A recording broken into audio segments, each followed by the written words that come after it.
Welcome to the 10-Minute Chapel. Today, for your enjoyment, I thought I'd show you a little bit of soybeans over here and some weeds. And then over in the background, that is what grain sorghum, or what the locals would call milo. Milo used to be grown a lot around here, and soybeans came in about the late 70s. But welcome to the 10-Minute Chapel. We're back again today, and I want to speak to you specifically about the love of God. Please don't leave this site, because you might be going, oh man, the love of God again? That's all we ever hear. I used to have a friend who's no longer on this earth, and he used to always say, for the love of God, man. And we used to laugh, not knowing any better maybe. But the love of God. The Bible tells us God is love. Not that God is, that is his character. That is who he is. When we think of the gospel, we know of love. When we think of salvation, we know it is brought to us by his love for us. The glory of God. Someday you will see, those of you that believe in Jesus Christ, you will see the glory of God in heaven. We see the glory of God here in the rain that comes once in a while, and the way things grow. All of these things. You can't look at the mountains or even the farmland or the grass and say, well, that's science. No, we all know deep down it is God. Even for those of us that haven't accepted Jesus Christ yet, how can you look at this earth and not see it as God's creation? Let me bring my family in real quick. Come here, Wendy. Lucy, Miss Lucy, come here. I want you to, they're out here with me today, and people have made a request. Come here, Lucy. Come here, Wendy. This is Miss Lucy. And she loves me. Lucy, can you get in the camera? There she is. Come here, Lucy. Come here, Wendy. These dogs love me, and I love them. It's a relationship we have. Wendy is too hot. She wants to stay in the shade, but that is Miss Lucy. I want to talk to you about that love of God today, because it's very, very important. Because here's my question to you for today.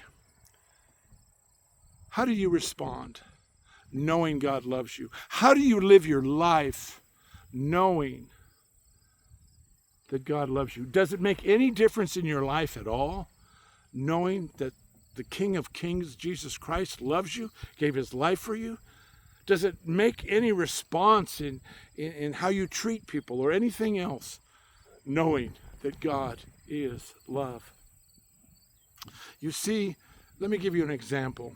Do you remember your parents when you were little, or your parent? There's a lot of single families now, but think back and how you knew, let's say your mom loved you. And what was it? Or your parents, your dad, your mom, both. But you desired to do what? You desired to make them proud of you. Now, it's not the same with God. We don't have to prove our worth to God because he knows our hearts. But we do have that same wanting to be part of that family, wanting for him to approve of us, wanting the same way you wanted to make your parents proud of you. Because you see, that was our motivation. You would see them in coming to your basketball game or coming to a school event, and you were proud and you wanted to do the best that you could do because of that. Because of the love of God, you wanted to love them back in a huge way. When we know God loves us, it brings us knowledge. Now think about this as your parent, as a little tyke, and as you grew up, you saw how your parents were committing their lives to you. Some of them gave great sacrifices so that we could have a better life, and you knew that was because they loved you.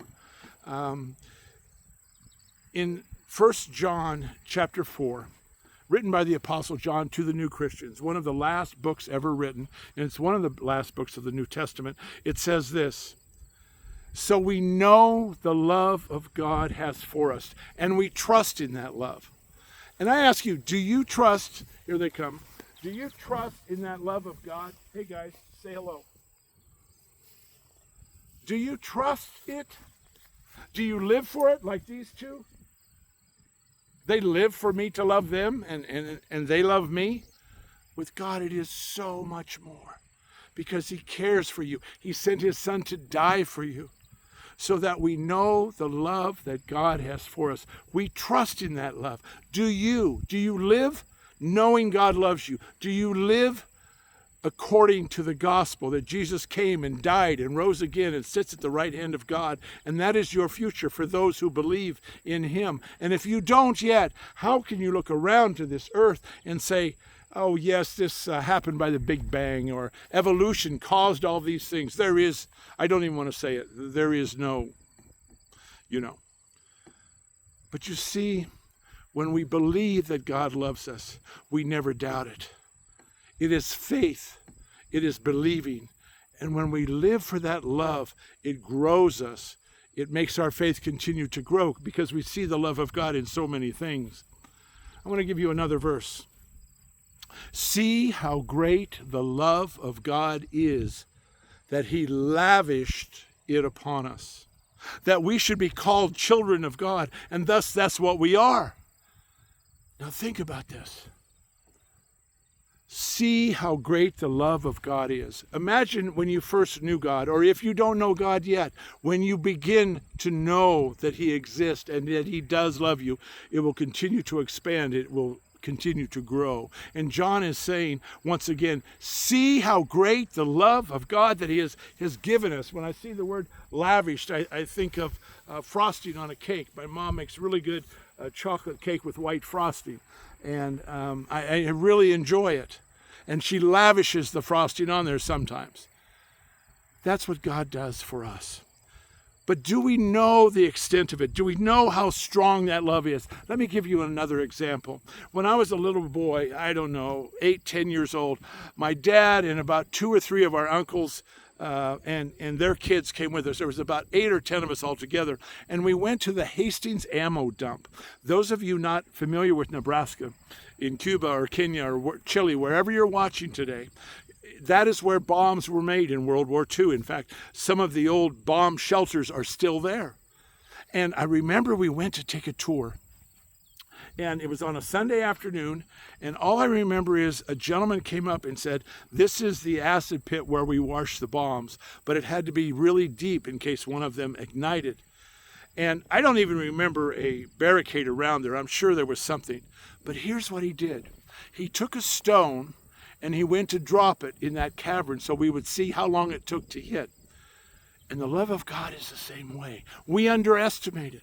Someday you will see it, you will feel it, you will know it for sure.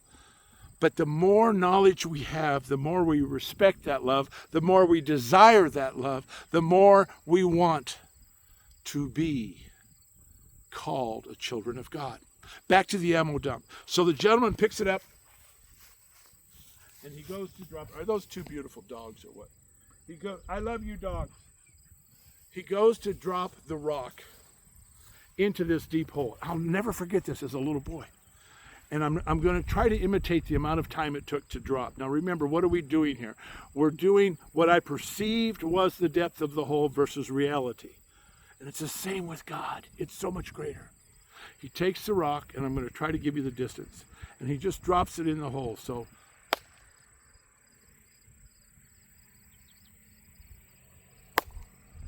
it took that long to hit the bottom of the hole. And my perception was vastly grown. I was like, oh my goodness. And it's the same with God. God loves you.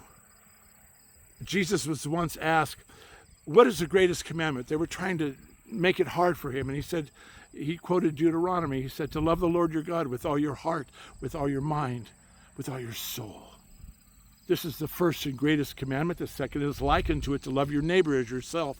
If I don't realize how much God loves me, I don't reciprocate. I don't live for it. I don't bank on it. I don't trust in it. God loves you.